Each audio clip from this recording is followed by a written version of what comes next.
Bismillahirrahmanirrahim. Assalamualaikum warahmatullahi wabarakatuh.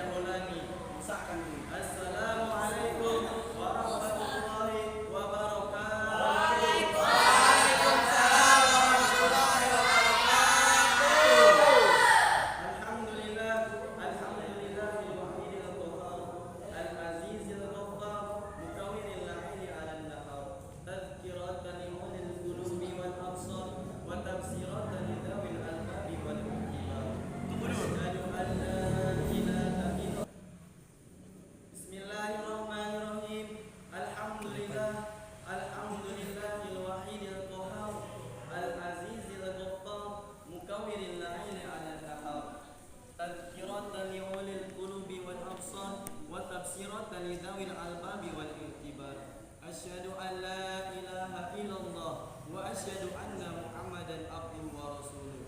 Habibi rabbil alamin, imamil muttaqin, sayyidil anbiya'i wal mursalin wa ala alihi wa ashabihi ajma'in tasliman katsiran amma ba'd. Qala rabbi shrah li sadri wa yassir li amri wahlul 'uqdatam min lisani yafqahu qawli bi rahmatika ya arhamar rahimin. Subhanaka la ilma lana illa ma 'allamtana innaka antal alimul hakim. Pertama-tama dan yang utama, marilah kita panjatkan puja-puji kita serta rasa syukur kita atas kehadirat Allah Subhanahu wa taala yang telah memberikan kita beribu-ribu nikmat yang salah satunya nikmat iman, nikmat Islam, nikmat sehat wal afiat, sehingga kita bisa bertemu di tempat yang insyaallah dimuliakan oleh Allah ini. Selawat bertangkaikan berantaikan salam selalu tercurah kepada Habibina wa Syafi'ina wa Maulana Muhammadin sallallahu alaihi wasallam. Allahumma shalli wa sallim wa barik alaihi. Yang saya hormati dan saya muliakan pimpinan Yayasan Madinatul Amaliyah Pondok Pesantren Darussalam Ibu Hamzah Hafsah SI. Yang saya hormati dan saya muliakan pula Bapak Burhan Wira Subrata yang selaku pembina Pondok Pesantren Darussalam. Dan yang saya hormati pula Dewan Guru, Ustadz-Ustadzah dan staf yang lainnya yang tidak bisa saya tata satu persatu namanya, namun tidak menghormati rasa hormat dan tazim saya kepada beliau. Langsung saja berdirinya orang yang fakir dan dhaif atas ilmu dan akhlak ini ingin mengajak kepada hadirin semua untuk bertakwa kepada Allah Subhanahu wa taala dan kepada Rasulnya, terutama untuk diri saya pribadi dan umumnya untuk hadirin sekalian. Hadirin rahimakumullah yang dirahmati Allah. Ketahuilah bulan ketiga di tahun Islam merupakan bulan yang sangat bersejarah, bulan yang banyak peristiwa-peristiwa yang terjadi, banyak peristiwa di bulan tersebut, yakni bulan Rabiul Awal. Di bulan tersebut terjadi peristiwa lahiran manusia paling sempurna, manusia paling mulia, yakni Nabi Muhammad sallallahu alaihi wasallam. Allahumma shalli wa sallim wa barik alaihi. Peristiwa wafatnya Nabi Muhammad juga terjadi di bulan ini. Peristiwa hijrah dari Mekah ke Madinah juga terjadi di bulan ini. Nabi Muhammad lahir Senin 12 Rabiul Awal 11 Hijriah. Nabi Muhammad diutus sebagai Rasul, sebagai pembawa risalah Islamiyah di umur 40 tahun dan sebagai rahmatan untuk seluruh alam. Wa ma arsalnaka ila rahmatan lil alamin.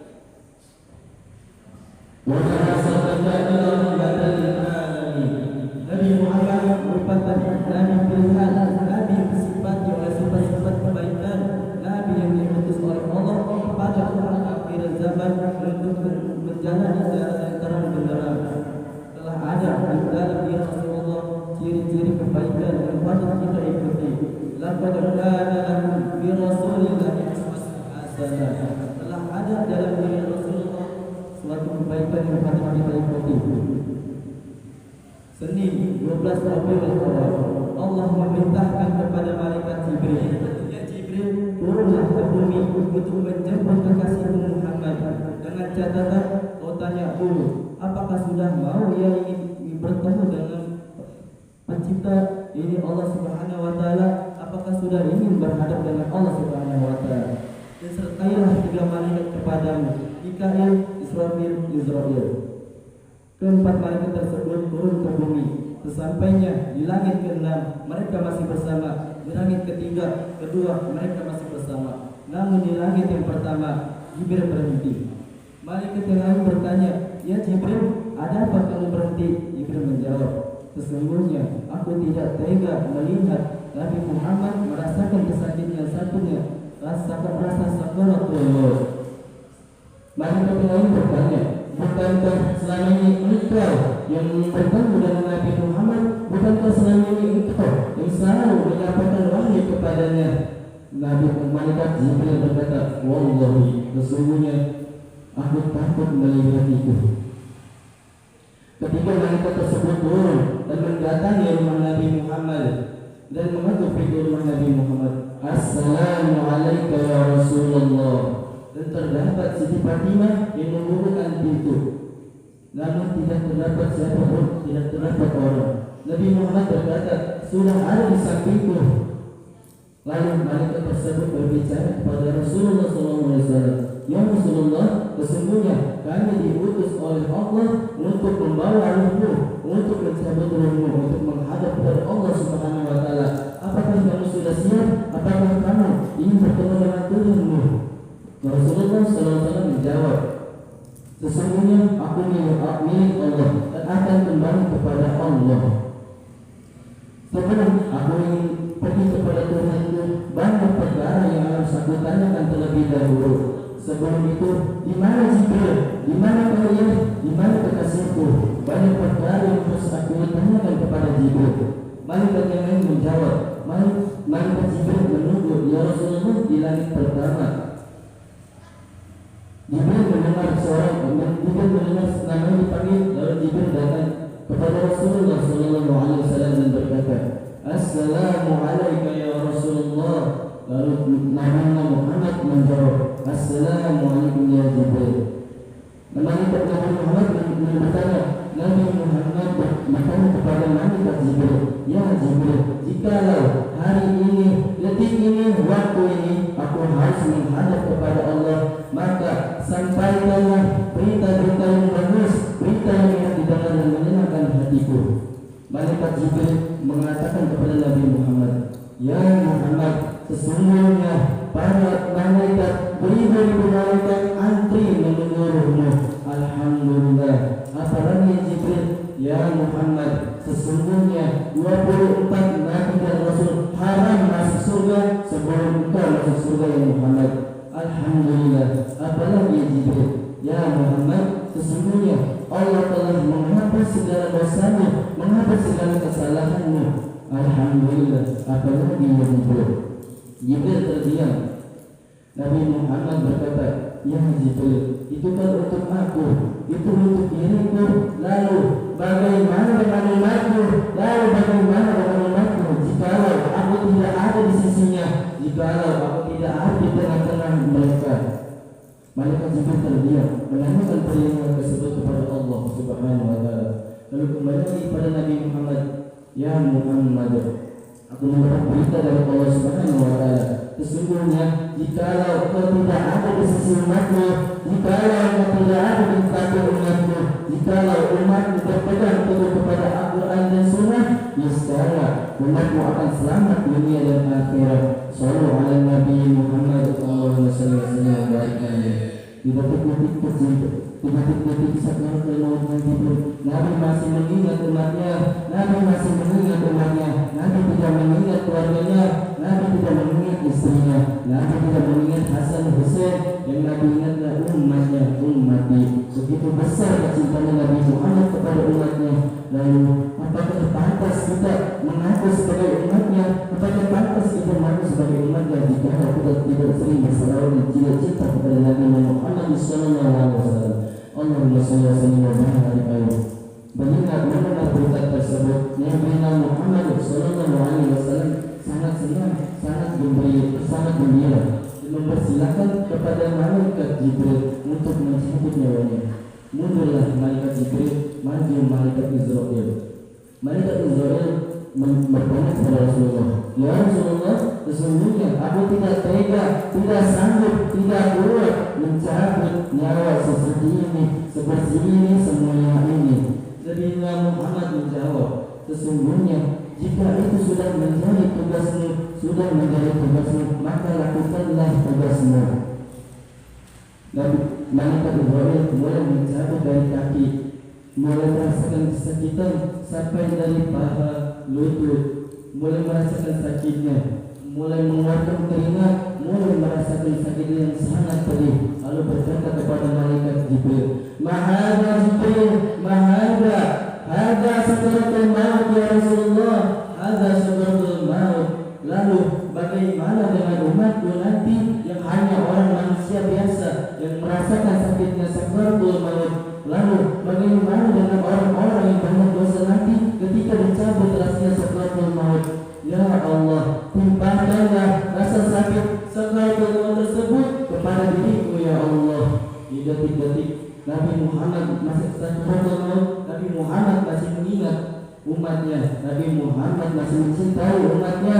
Apakah pantas kita disebut sebagai umatnya? Nabi Muhammad sangat cinta kepada umat yang di akhir zaman, yang tidak pernah melihat Nabi Muhammad, tetapi dia sangat cinta kepada Nabi Muhammad. Sallallahu alaihi Nabi Muhammad, Allahumma shalli wa sallim wa barik alaihi. Pesan-pesan terakhir Nabi ketika dia pergi meninggalkan dunia. Jagalah salat kalian, jagalah salat kalian, jagalah keluarga kalian dari api neraka jahanam, jagalah keluarga kalian, jagalah istri kalian. Ketika namanya Muhammad sudah berada di hadapan Allah Subhanahu wa taala, berita bahwasanya Nabi Muhammad telah meninggal, telah wafat, telah sampailah di kuping para sahabat, di kuping para tabi'in, dan berkata, Umar pun sampai mendengar berita tersebut. Di tengah-tengah keramaian Umar berkata, "Barang siapa yang mengatakan bahwasanya Nabi Muhammad wafat, akan kupenggal kepalanya." Bergetar begitu semua yang mendengar Umar berkata seperti itu. Lalu datang Khalifah Utsman bin Affan. "Ya Umar, slow, don't angry, slow ya Umar." Dan berkata kepada Umar, "Ya Umar, jikalau engkau menyembah Muhammad, niscaya dia akan pulang kepada Allah Subhanahu wa taala. Dan apabila engkau menyembah Allah, dia akan kekal berada di manapun engkau berada." Allahumma shalli ala sayyidina Muhammad. Begitulah kecintaannya para sahabat kepada Nabi. Para sahabat sangat cinta kepada Nabi. Setelah berselang lama, waktu terus berjalan, waktu terus berlewat. Para sahabat menggantikan kedudukan Nabi Muhammad menjadi khalifah. Yang pertama ada khalifah Abu Bakar As-Siddiq, Umar bin Khattab, Utsman bin Affan, dan Ali bin Abi Thalib. Abu Bakar As-Siddiq terkenal sangat jujur karena ia membenarkan Isra Mi'raj. Di saat orang-orang tidak percaya bahwasanya Nabi Muhammad melakukan Isra Mi'raj, dan Abu Bakar Siddiq yang percaya bahwasanya Nabi Muhammad melakukan Isra Mi'raj. Begitulah kepercayaan kuat iman para sahabat kepada Nabi. Makanya ia dijuluki oleh As-Siddiq. Lalu Khalifah Umar begitu tegasnya beliau memimpin umat Islam. Ia tersifati oleh sifat-sifat kebaikan dan sifat-sifat ketegasan. Berani suatu ketika cerita Khalifah Umar memimpin Mesir. Ia ingin membangun suatu masjid di tempat tersebut. Namun di samping masjid tersebut ada rumah Yahudi. Ketika Yahudi tersebut keluar dan pergi, lalu kembali lagi ke rumahnya, sudah nampak rumahnya hancur karena pembangunan masjid tersebut. Yahudi tersebut meminta keadilan kepada gubernur tersebut di Mesir. Waktu itu gubernurnya Amr bin As. Yahudi tersebut minta pertanggungjawaban kepada Amr bin As. "Ya Amr bin As, sebelumnya ini rumahmu, kenapa kau hancurkan?" Amr bin As menjawab, "Aku ingin menjalankan perintah dari khalifah yang disuruh untuk membangun masjid di sini. Kamu dan banyak tanya, pergi sana kepada Umar bin Khattab." Lalu Yahudi tersebut pergi ke rumah Umar bin Khattab dan mengetuk di rumah Umar bin Khattab. Assalamualaikum ya Amirul Mukminin. Terdapat suatu saudara yang membukakan pintu dan Umar pun menghampiri Yahudi tersebut dan mengutarakan apa yang ia datang untuk apa. Yahudi tersebut meminta keadilan. Ya Amirul Mukminin, sesungguhnya aku datang ke sini meminta keadilan. Rumahku engkau hancurkan dan pembangunan masjid. Karena Amr bin As membuka pintu masjid begitu keras dan menghancurkan rumahku. Lalu Umar bin Khattab menyuruh Yahudi tersebut mengambil tulang di suatu pojok rumahnya. Yahudi tersebut berkata, ya Amirul Mukminin, aku kesini untuk meminta pertanggungjawaban, bukan meminta tulang. Udah ambil saja, jangan banyak tanya. Kata Umar begitu. Nah, diambil tuh sama si Yahudi setelah diambil sama Yahudi, dikasih nama si Umar. Pak Umar, ini tulangnya. Dikeluarin ke pedang, seng dari pinggang. Tulang tersebut digarisi serulung, digarisi, dikasih ke Yahudi. Nih Yahudi dikasih kamar. Dalam hati Yahudi, ini orang gila nih, kalau sini minta pertanggungjawaban kasih tulang sepotong gitu. Langsung Yahudi tersebut berterima kasih kepada Allah, terima kasih ya Allah. Lalu kembali kepada Umar bin As yang sedang memimpin pembangunan masjid di masjid tersebut. Ya Umar bin As, sesungguhnya aku mendapatkan pesan dari Umar bin Khattab untuk aku sampaikan kepadamu. Dikasih tulang tersebut kepada Umar bin As. Dilihat, ada garis pedang, langsung kaget. Umar bin As mendekat ini, takut dia. Saking gagahnya, saking kuatnya mungkin jadi takut dia kepada Umar bin Khattab. Ada pula Khalifah Utsman bin Affan. Dia terkenal sangat dermawan, sangat baik, menghabiskan semua hartanya di jalan Allah Subhanahu wa taala. Barang siapa yang membantu agama Allah, niscaya akan dibantu oleh Allah. Suatu ketika Utsman bin Affan berkata, ada siang, ada malam, ada cahaya, ada gelap, ada kaya, salah, ada kaya, ada kecukupan. Di dalam Al-Quran tidak ada yang namanya miskin. Di dalam Al-Quran ada yang namanya kecukupan. Dalam surat An-Najm surat ayat 48, wa annahu wa adna wa adna. Tidak ada yang namanya kemiskinan. Siapa orang miskin itu? Orang miskin itu orang yang tidak pernah bersyukur, orang yang tidak pernah merasa puas atas apa yang ia milikinya, selalu ingin lebih dan lebih. Sudah punya orang begini, beli Ferrari, beli Burberry, beli apa saja yang dia inginkan. Ada pula Khalifah Ali bin Abi Thalib. Nabi Muhammad SAW bersabda, "Ana Madinatul Ilmi wa Ali babuha." Saya kota ilmu dan Ali adalah pintunya. Suatu ketika Ali bin Abi Thalib ingin menjalankan salat subuh. Ia ketinggalan salat subuh. Ia bergegas untuk menjalankan salat subuh tersebut. Namun di tengah-tengah perjalanan ada seorang orang tua yang sedang berjalan menutupi langkahnya. Orang tersebut berjalan terus. Umar bin Khattab, Umar bin Abi Thalib mengikutinya dari belakang. Pas nyampe di depan masjid, ternyata dia nggak masuk masjid. Ali bin Abi Thalib tahu bahwasanya orang tersebut Nasrani. Sesampainya di masjid, lalu ia bergegas untuk masuk kepada safnya yang dia ikuti oleh Rasulullah yang sedang mengimaminya. Tapi Rasulullah agak lama melakukan rukun tersebut. Selesai sholat, para sahabat bertanya, "Ya Rasulullah, kenapa engkau merukukan begitu lama?" Lalu datanglah malaikat Jibril kepada Nabi Muhammad. "Ya Muhammad, sesungguhnya ahli tadi ingin mengikuti sholat berjamaah, tapi ia menghormati orang tua, Yahudi tersebut, tidak ingin menyodornya, tidak ingin mendahulunya." Begitulah adab dan kebesaran Ali bin Abi Thalib. Saking hebatnya malaikat Mikail sampai menahan matahari menggunakan sayapnya agar waktu tersebut tidak berjalan dengan cepat. Lalu malaikat Jibril menahan Nabi Muhammad agar menundukkan sholatnya agak lama. Banyak cerita dari sahabat yang dapat kita ambil, kita petik untuk mendapatkan ilmu yang kita akan ketahui. Maka dari itu, marilah kita bertakwa kepada Allah Subhanahu wa taala, mengikuti sunnah-sunnahnya, menjauhi larangannya, dan mengikuti apa yang diperintahkan.